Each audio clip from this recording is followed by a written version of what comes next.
ChatGPT, Gemini, Claude, Grok, Perplexity, everyone's asking the same question right now. Which one is the best?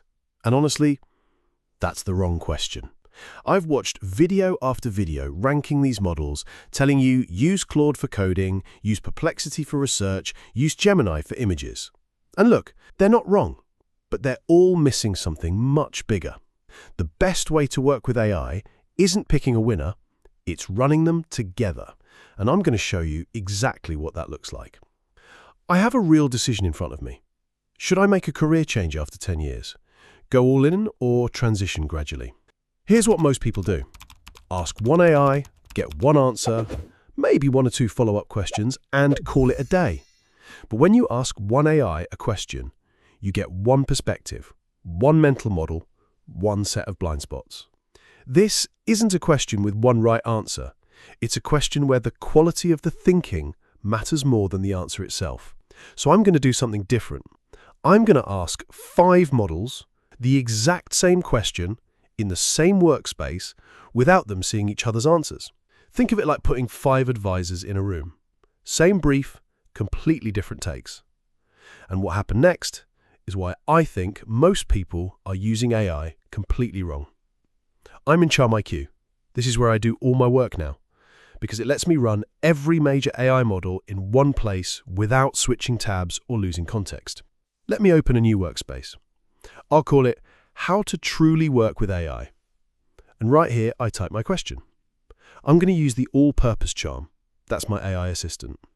You can create custom charms with specific skills, personalities, or knowledge built in, but for this, the general one does the job. I select the GPT model, call my assistant. Okay. ChatGPT says transition gradually in most cases, but go all in if you have a clear target, evidence you can land it, 6 to 12 months of financial runway, and low personal obligations. Solid, practical, very ChatGPT. It gives you a framework with conditions. I'm going to label this one right here in the doc so I don't lose track. Now, here's where CharmIQ does something no other AI tool does. I move my cursor above ChatGPT's response, right back to my original question. This means the next model I call will only read my question, not ChatGPT's answer. No cross-contamination. A completely fresh perspective. This is important, because if the next model sees ChatGPT's answer first, it's going to be influenced by it. We want each model thinking independently. I'll switch the model to Perplexity and call the all-purpose charm again.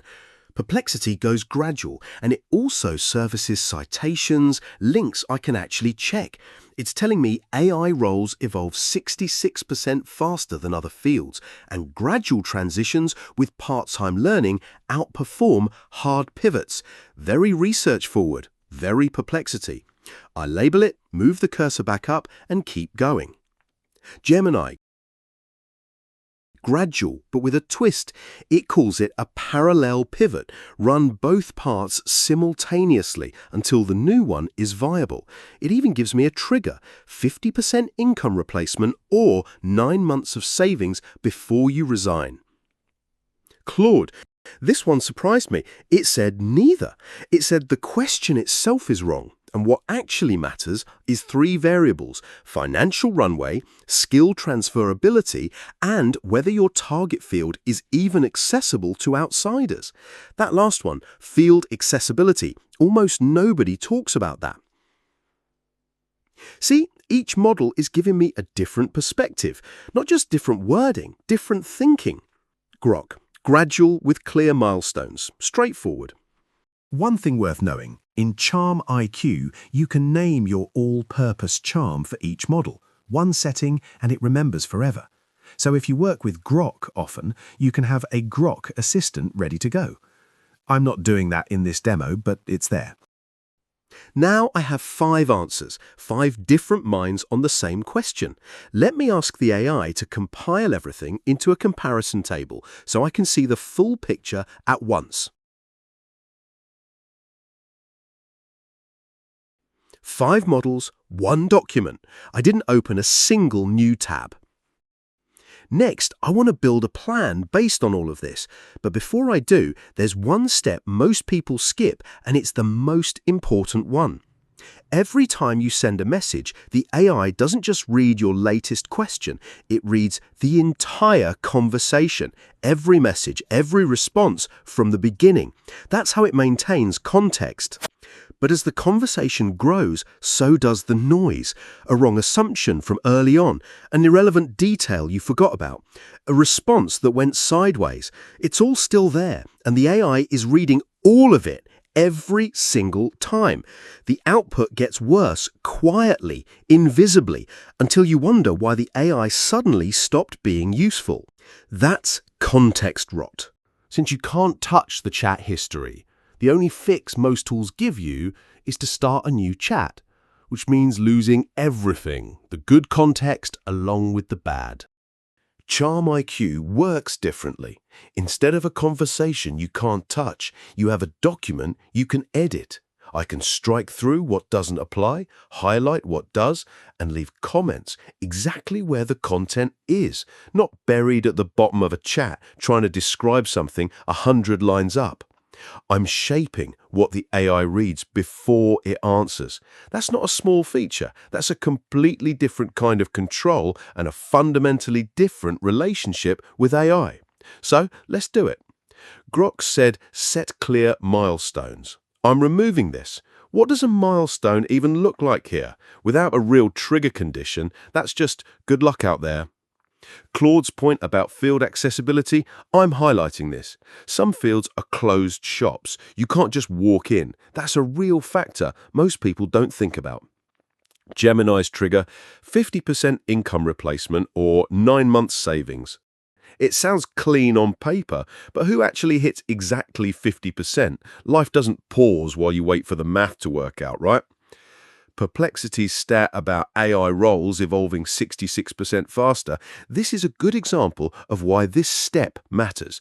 If I leave this in, the next plan might assume I'm targeting AI roles. I'm not, so I'm removing it so it doesn't bleed into what comes next. ChatGPT's 6 to 12 month runway, keeping it. Given how unpredictable the job market is right now, that range feels grounded. By doing this, I'm not just cleaning up the table. I'm training the AI on what matters to me, like a teacher giving specific, targeted feedback on an assignment. The more precise you are here, the better what comes next will be. After that step, I tell my AI my comments are in line and in brackets, and I add some context. I'm 35, I have a mortgage, and I'm targeting UX design. Build me a 90-day transition plan. Keep it brief. And there it is. Days 1 to 30, skill bridge and validation. Days 30 to 60, portfolio building. Days 60 to 90, market testing, with a clear exit criterion before I make any final move. This isn't a generic AI answer. This is built from 5 different perspectives, filtered through my own judgment, grounded in my actual situation. So, here's what actually happened in this workspace. I didn't pick the best AI model. I used all of them, and I got 5 different ways of thinking about the same problem. Then I stepped in as the editor, decided what mattered, and gave the AI something much better than a question. I gave it my thinking. For the first time, I wasn't just using AI, I was thinking with it. And you don't need 5 different subscriptions to do it. Charm IQ gives you access to all of them in one workspace, one document, one thread of thinking. That's how you truly work with AI. Everyone else is still arguing about which AI is best. You just watched a different approach entirely. The link is in the description. Try it once and you'll understand why the question was never which model to pick.